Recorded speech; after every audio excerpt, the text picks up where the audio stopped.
पिता तेरे नाम की स्तुति हो। हे जीवन दाता तेरे सम्मुख आते हम। हे स्वर्ग पिता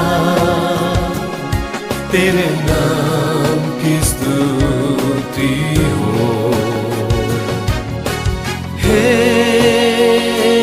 जीवन दाता तेरे सम्मुख आते हम। आराधना ओ आराधना,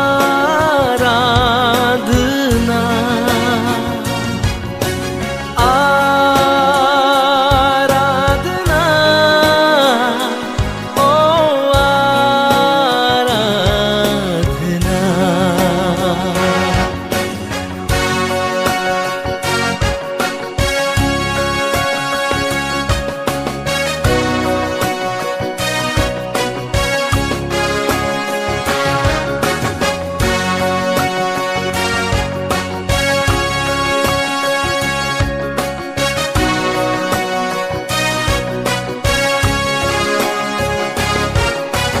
तेरे सिवा कोई नहीं, आराधना के योग्य तेरे समान कोई नहीं, स्वर्ग में या पृथ्वी में। तेरे सिवा कोई नहीं, आराधना के योग्य तेरे समान कोई नहीं, स्वर्ग में या पृथ्वी में।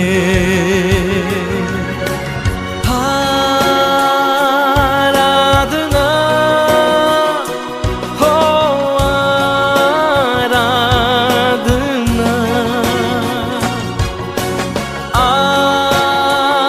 आराधना ओ आराधना।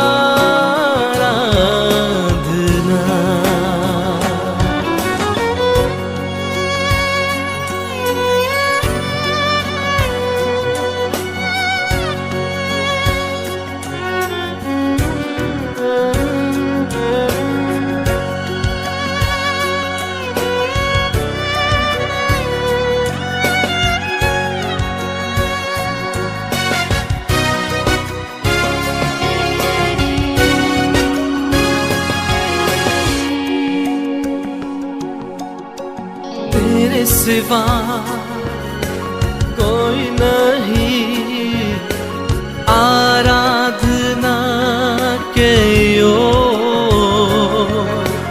तेरे समान कोई नहीं, स्वर्ग में या पृथ्वी में।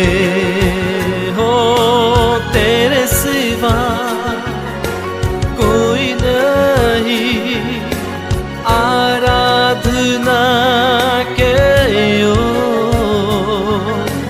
तेरे समान कोई नहीं, स्वर्ग में या पृथ्वी में। आराधना ओ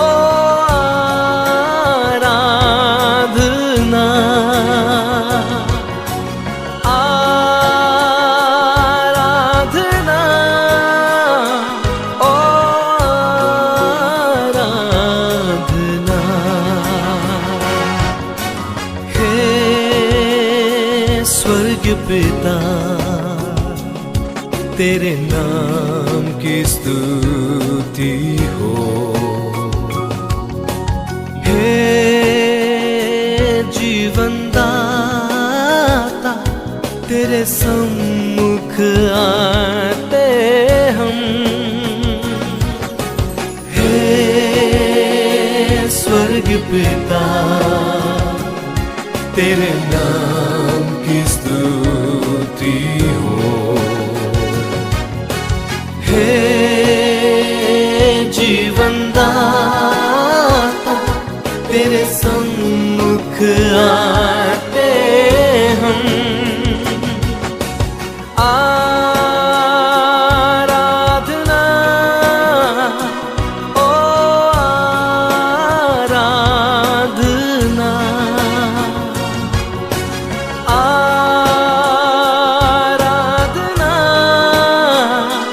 ओ आराधना।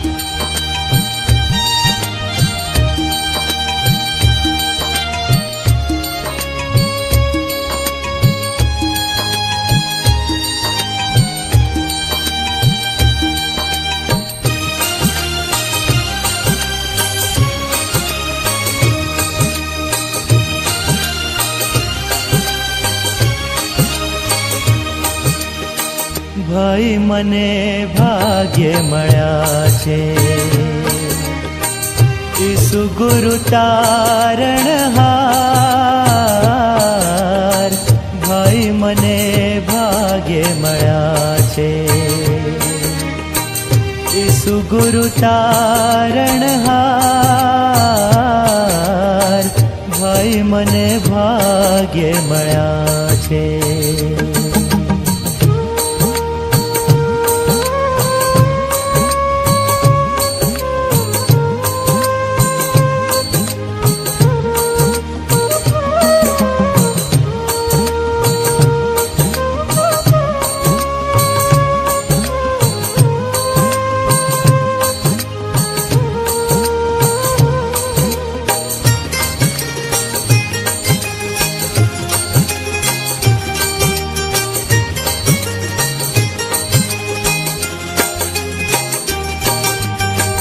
તન મન ધન મારા પ્રભુને અર્પું, તેની જાઉં બલિહાર.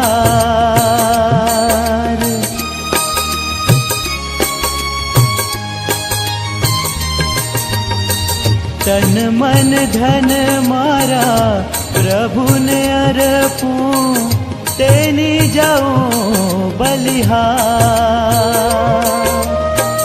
મુજ પાપીનું તારણ કરવા, મુજ પાપીનું તારણ કરવા આવ્યા જગ મોજાર.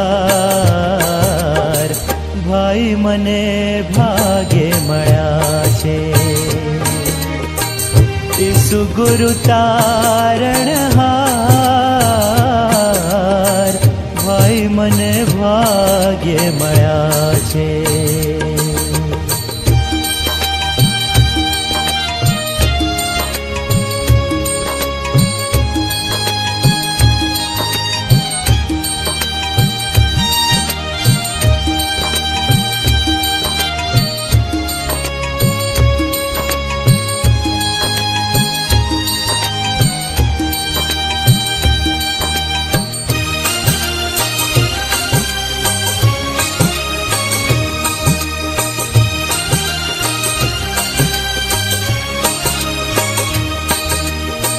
સ્વર્ગ છોડી પ્રભુ જગમાવ્યા, ટાળવા કલંક કેરો ભાર.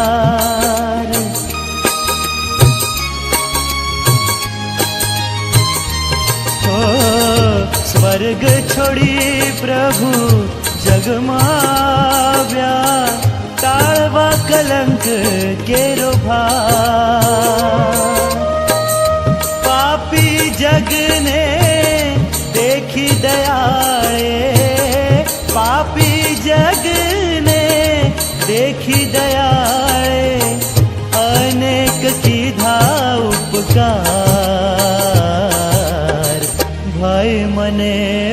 ભાગ્ય મળ્યા છે. ઈસુ ગુરુ તારણહાર, ભાઈ મને ભાગ્ય મળ્યા છે.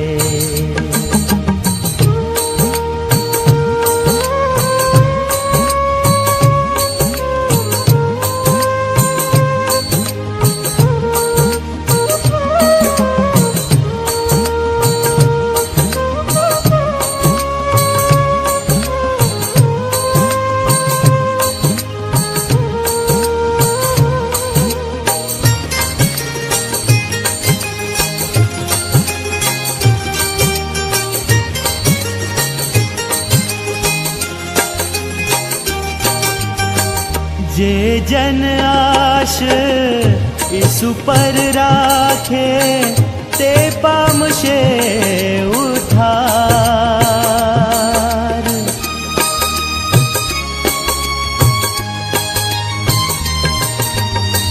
જે જન આશ ઈસુ પર રાખે તે પામશે ઉદ્ધાર.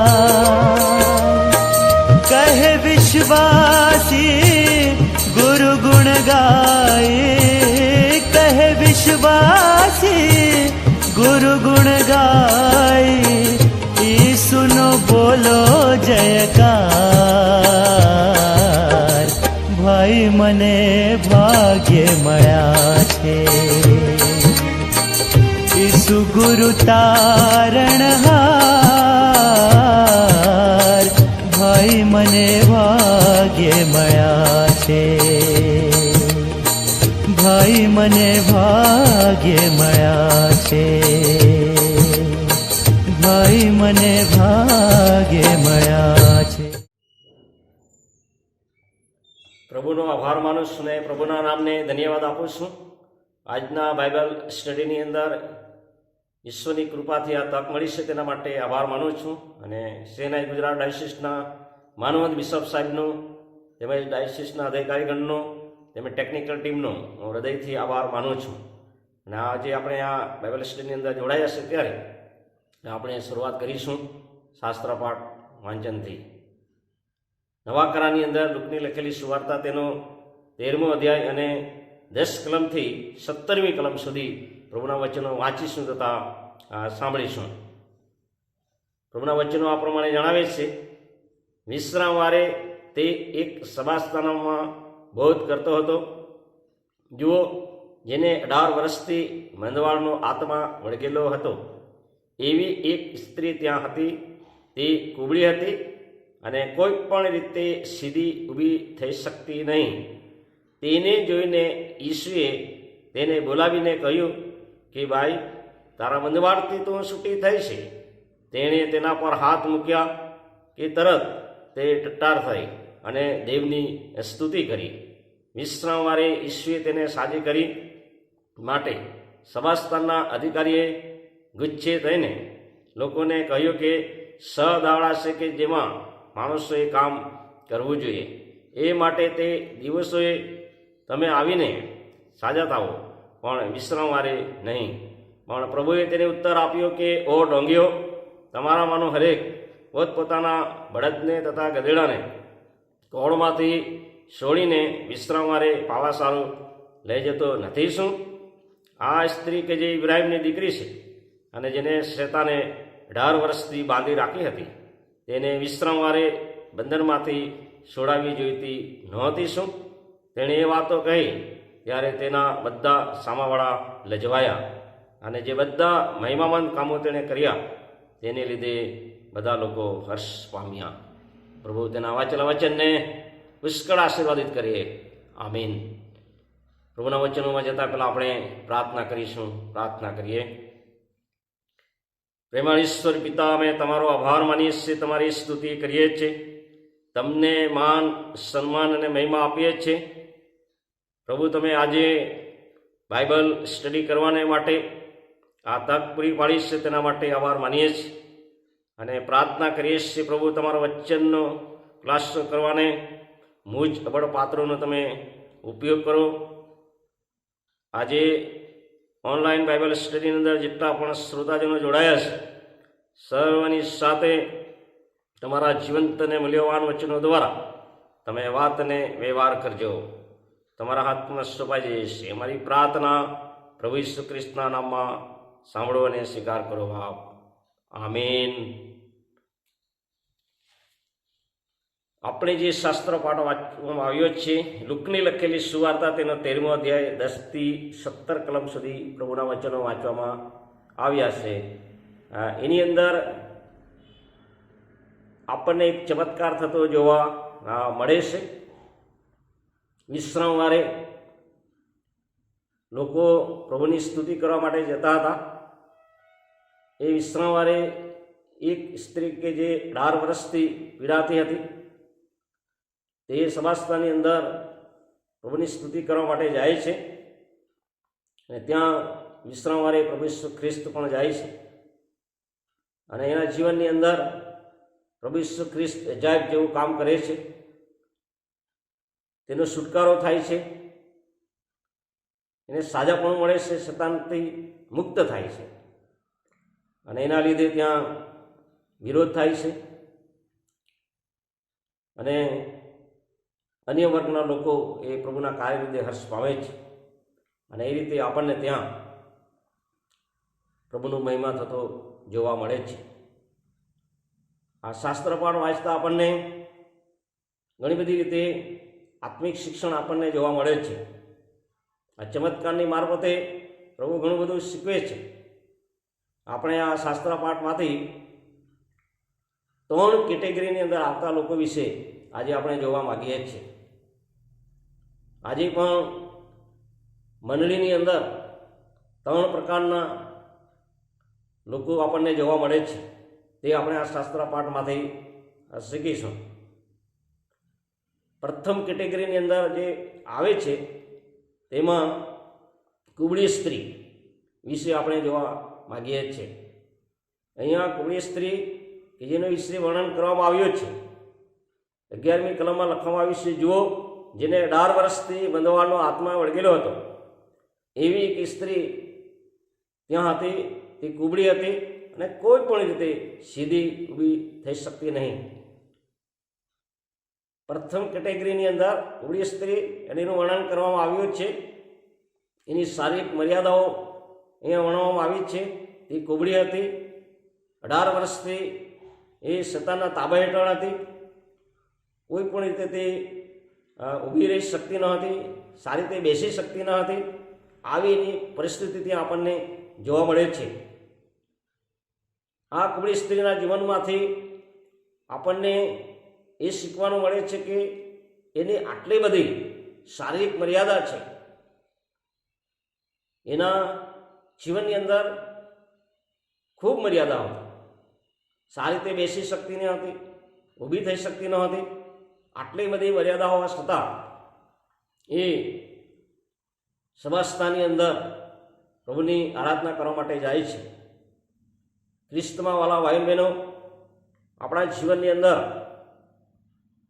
આ બાબત આપણને શીખવે છે કે આપણી શારીરિક મર્યાદા હોય, ઘણી બધી મર્યાદા હોય, પરંતુ આપણે એક ખ્રિસ્તી વ્યક્તિ તરીકે, કુટુંબ તરીકે, મંડળી તરીકે પ્રભુની સ્તુતિ કરવાને માટે, પ્રભુની આરાધના કરવાને માટે આપણે પ્રભુ મંદિરમાં જવું જોઈએ. એ બાબતો આપણને આ કુબળી સ્ત્રીના જીવનમાંથી આપણને શીખવાનું મળે છે. ઘણી બધી વખત આપણે અનેક બહાનો કાઢીએ છીએ. ઘણી વખત હું બીજી છું, આજે મારું ઉજાગરો છે, મૂળ નથી, આજે રવિવારે મારે ચર્ચમાં જવું નથી. એવી રીતે અનેક બહાનાઓ આપણે કાઢીએ છીએ. આપણી તો સારી તંદુરસ્તી હોય, સારી સ્થિતિ હોય, પ્રભુ મંદિર ઘરની બાજુમાં હોય, છતાં પણ ઘણી બધી વખત પ્રભુની ભક્તિ કરવાને માટે, પ્રભુના વચનો સાંભળવાને માટે આપણે ઘણી બધી વખત ચર્ચમાં જતા નથી. પણ આ કુબળી સ્ત્રી મને તમને શીખવે છે કે આપણે હંમેશા પ્રભુની સ્તુતિ કરવાને માટે પ્રભુની હજુરમાં જવું જોઈએ. કેટલી બધી મર્યાદાઓ છે, છતાં પણ એ કુબળી સ્ત્રી એ વિશ્રામવારે પ્રભુની ભક્તિ કરવાને માટે જાય છે. જેથી આપણે પણ હંમેશા પ્રભુની સ્તુતિ, ભક્તિ, પ્રાર્થના, પ્રભુના વચનો વાંચવું એ હંમેશા આપણે ખ્રિસ્તી વ્યક્તિ તરીકે કરવું જોઈએ. એ બાબતો આપણને અહીંયા શીખવે છે. સાથે સાથે એ સ્ત્રી વિશે પ્રભુ ઈસુ ખ્રિસ્ત અહીંયા 16મી કલમની અંદર જણાવે છે કે આ સ્ત્રી જે ઇબ્રાહિમની દીકરી છે અને જેને પોતાને 18 વર્ષથી બાંધી રાખી હતી, તેને વિશ્રામવારે બંધનમાંથી છોડાવી જોઈતી ન હતી. શું અહીંયા પ્રભુ ઈસુ ખ્રિસ્ત આ કુંવારી સ્ત્રીને વિશેનો ઉલ્લેખ કરે છે કે ઇબ્રાહિમની દીકરી, એટલે કે એ કુંવારી સ્ત્રી યહૂદી સમાજમાંથી આવે છે અને ઇબ્રાહિમની દીકરી તરીકે એનું વર્ણન કરવામાં આવ્યું છે. એ બાબત આપણને શીખવે છે કે આ ઇબ્રાહિમની દીકરી યહૂદી સમાજમાંથી આવે છે અને વિશ્રામવારે પ્રભુની ભક્તિ કરવા માટે જાય છે, છતાં પણ તેને જીવનની અંદર એ 18 વર્ષથી શેતાનના તાબા હેઠળ હતી. આ બાબતો પણ આપણને શીખવે છે કે બની શકે આપણો જન્મ ખ્રિસ્તી કુટુંબમાં થયો હોય, આપણે દર રવિવારે પ્રભુ મંદિરમાં જતા હોય, વર્ષોથી આપણે ખ્રિસ્તી છે, પેઢીઓના ખ્રિસ્તી હોય, બની શકે આપણે સેવામાં હોય, અલગ અલગ પ્રકારની સેવાઓમાં હોય, મંડળીની અંદર જુદી જુદી કમિટીઓમાં હોય, બાળક તરીકે સેવા આપતા હોય, છતાં પણ બની શકે આપણે શેતાનના તાબા હેઠળ હોઈ શકીએ છીએ.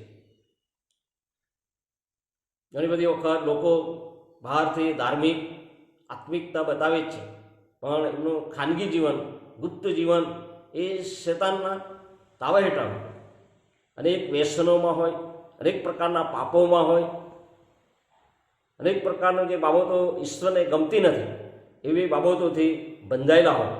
અને આ રીતે એ કુંવારી સ્ત્રી એ 18 વર્ષથી શેતાનના તાબા હેઠળ હતી.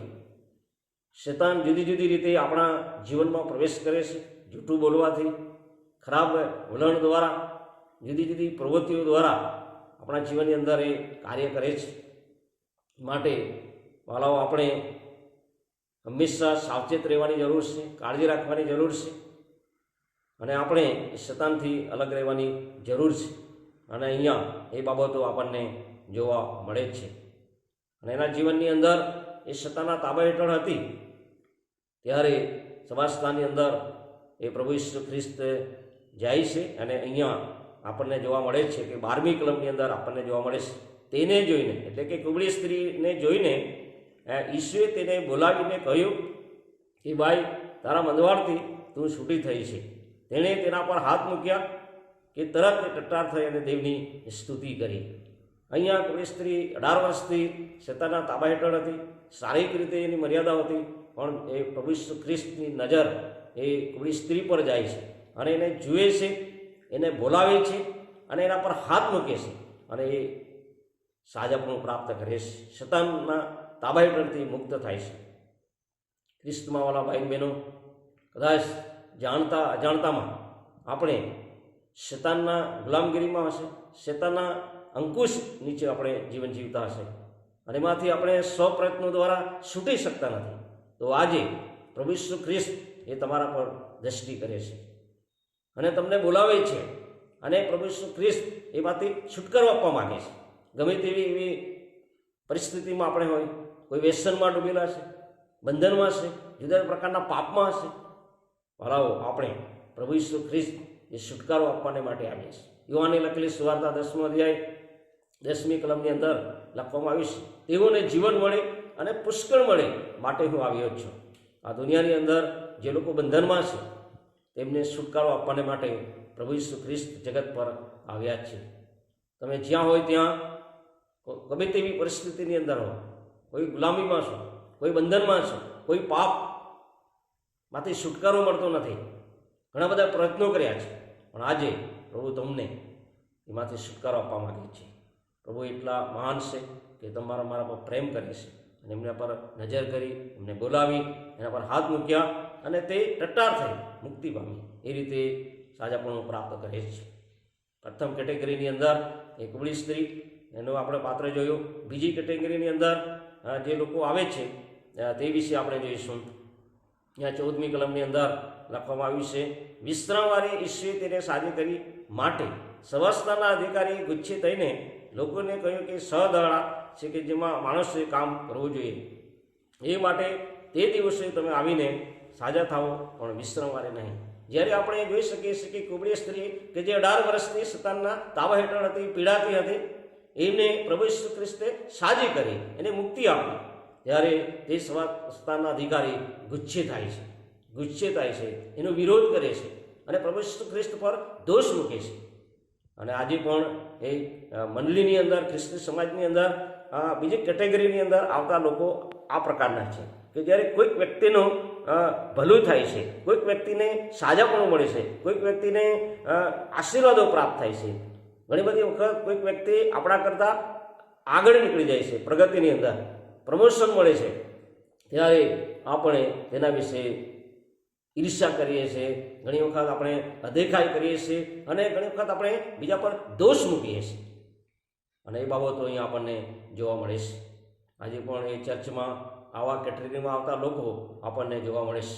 ઘણી બધી અલગ અલગ પ્રકારની સેવામાં હોય, કમિટીમાં હોય, જુદા જુદા ધર્મકીય સેવામાં હોય, ત્યારે કોઈક રીતે કોઈક વ્યક્તિ જ્યારે આગળ નીકળી જાય છે ત્યારે આપણે એ ઈર્ષ્યા કરીએ છીએ, અધિકારી કરીએ છીએ અને બીજા પર દોષ મૂકીએ છીએ.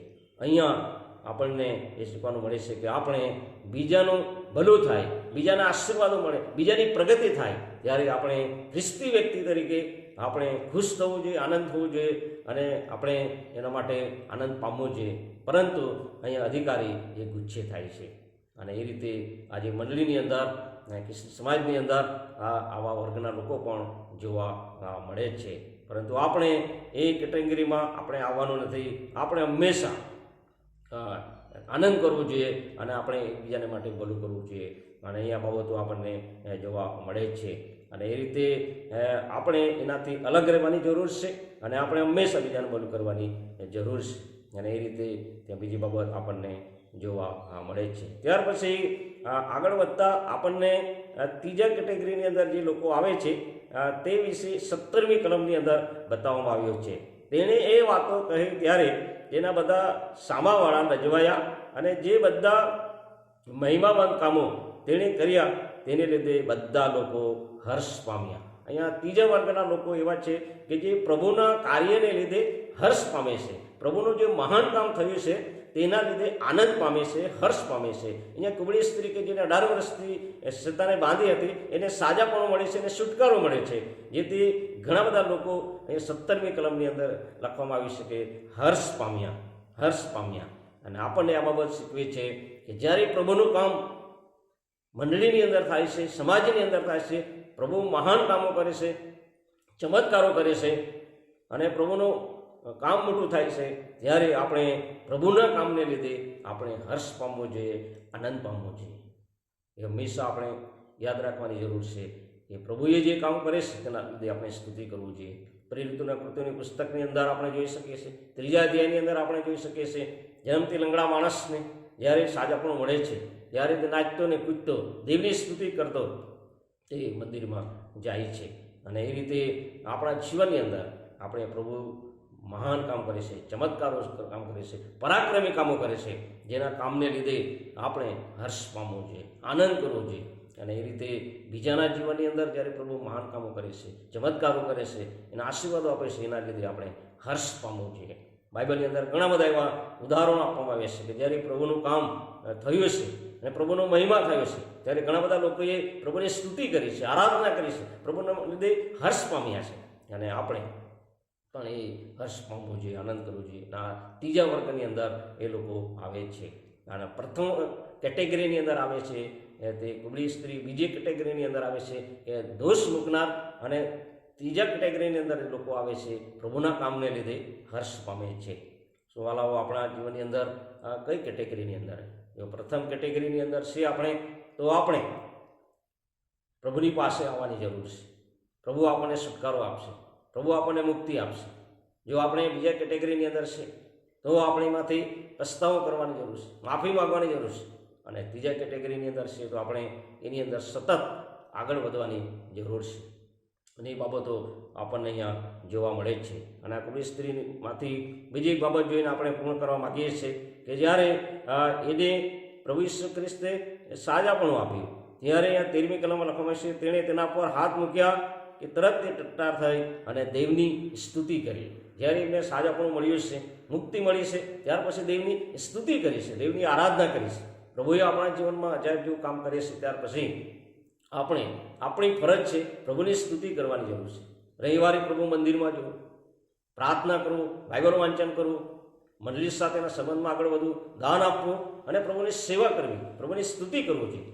એ રીતે આપણા જીવનની અંદર આપણા જીવનને પ્રભુના હાથમાં સોંપવાની જરૂર છે. શું વાલાઓ, તમે આ વચનો સાંભળ્યા છે? તમારા જીવનની અંદર એવી કઈ બાબત છે કે જે તમને ગુલામીમાં છે, તો આજે જ પ્રભુ ઈસુ ખ્રિસ્તની પાસે આવો અને તમને મુક્તિ અને છુટકારો આપશે. શું વાલાઓ, આપણે પ્રભુના કાર્યને લીધે નિરાશ થઈ જઈએ છીએ, બીજા પર દોષ મૂકીએ છીએ, તો એમાંથી આપણે બહાર આવીએ, માફી માગીશું. પ્રભુના કામને લીધે આપણે હંમેશા હર્ષ પામીએ, આનંદ કરીએ અને આપણા જીવન થકી પ્રભુનો મહિમા થાય, પ્રભુની સ્તુતિ થાય, સુવાર્તા પ્રગટ થાય અને ઘણા બધા લોકોને માટે આશીર્વાદનું કારણ આપણે બની. તે માટે આપણા જીવનને પ્રભુના હાથમાં સોંપીશું. અને તમારી સાથે પ્રભુના વચનો દ્વારા વાતચીત કરી હોય, તમે જ્યાં હોય ત્યાં પ્રભુના વચનો સાંભળ્યા છે, તમે આ સમયે પ્રભુના હાથમાં જીવનને સોંપો અને પ્રભુ તમારા જીવનમાં અજાયબ જેવું કામ કરશે અને તમારું ભરપૂર દેખરેખ કરશે. એમ કરવાને માટે મને તમને ઈશ્વર કૃપા પૂરી પાડે. આમીન. પ્રાર્થના કરીશું. જીવંત અને કૃપાળુ ઈશ્વર પિતા, અમે તમારા નામને ધન્યવાદ, તમારી સ્તુતિ કરીએ છીએ, આભાર માનીએ છીએ પ્રભુ. આજે અમે આ શાસ્ત્ર પાઠમાંથી 3 પ્રકારના વર્ગના લોકો વિશે જોઈ ગયા. પ્રભુ, અમે અમારા જીવન તરફ દ્રષ્ટિ કરીએ છીએ ત્યારે અમે કયા વર્ગની અંદર હોય, તો આ પ્રભુ તમે સંપૂર્ણ તે જાણો છો. પ્રભુ, અમે હંમેશા ત્રીજા વર્ગના લોકો છે, એ રીતે જીવન જીવવાની માટે તમારા હાથમાં જીવનને સોંપીએ છીએ અને તમારા હાથમાં સોંપીએ છીએ. જે કોઈ વચનો સાંભળ્યા છે, સર્વના જીવનની અંદર તમે કાર્ય કરજો અને તમારા હાથમાં જીવન સોંપીએ અને અમે છુટકારો પામીએ અને પ્રભુ મુક્તિ પામીએ અને બીજાને માટે આશીર્વાદનું કારણ બનીએ. તે માટે અમારા જીવનને તમારા હાથમાં સોંપી દઈએ છીએ. હવે પછી દોરો ચલાવો. અમારી પ્રાર્થના પ્રભુ ઈસુ ખ્રિસ્તના નામમાં સાંભળો અને સ્વીકાર કરો. આમીન.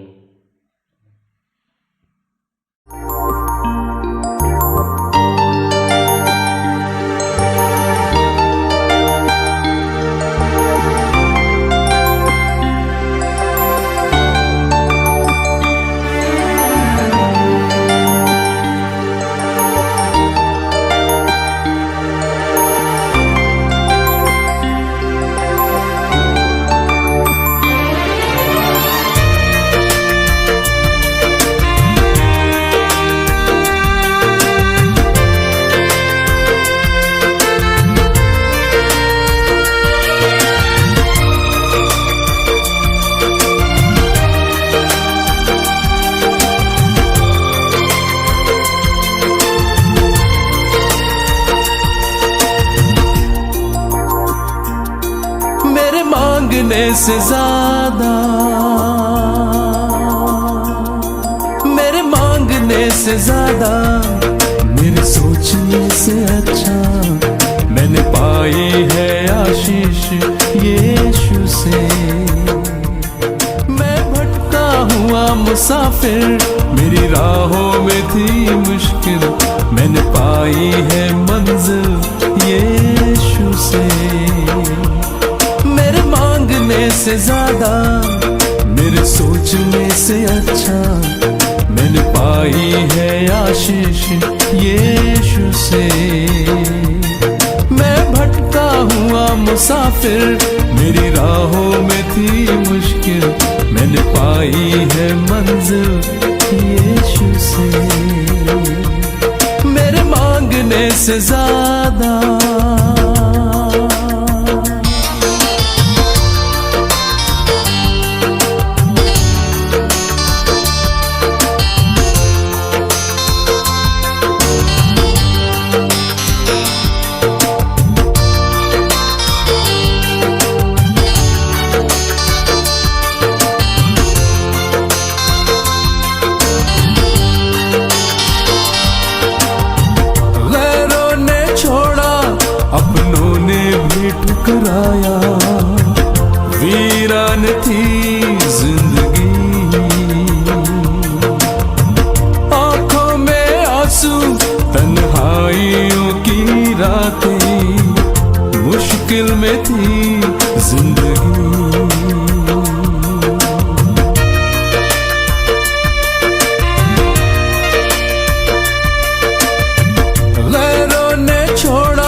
में थी जिंदगी,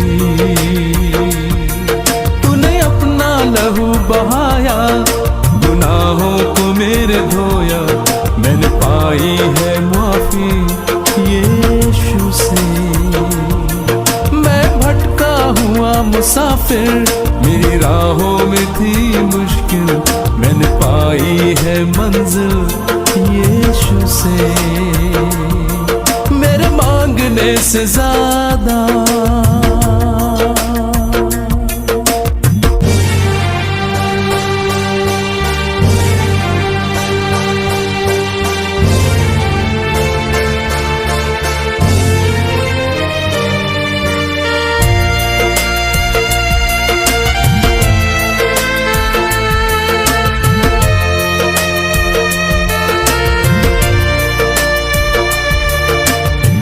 जीवन ये मेरा है तेरे हवाले, तूने ही दी हर खुशी। जाऊं जहां मैं दूं तेरी गवाही, कितना अच्छा है तू मसीह।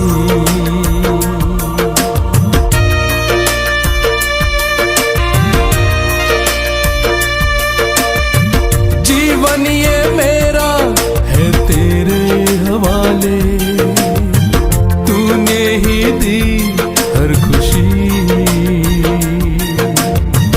जाऊं जहां मैं दूं तेरी गवाही, कितना अच्छा है तू मसीह। तूने बाहें फैलाई, मुझको दे दी चंगाई, मैंने पाई है शांति यीशु से। मैं भटका हुआ मुसाफिर, मेरी राहों में थी मुश्किल, मैंने पाई है मंजिल यीशु से। मेरे मांगने से ज्यादा, मेरे सोचने से अच्छा, मैंने पाई है आशीष यीशु से। मैं भटका हुआ मुसाफिर, मेरी राहों में थी मुश्किल, मैंने पाई है मंजिल यीशु से। मैंने पाई है मंजिल यीशु से, मैंने पाई है मंजिल यीशु से।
દુઃખ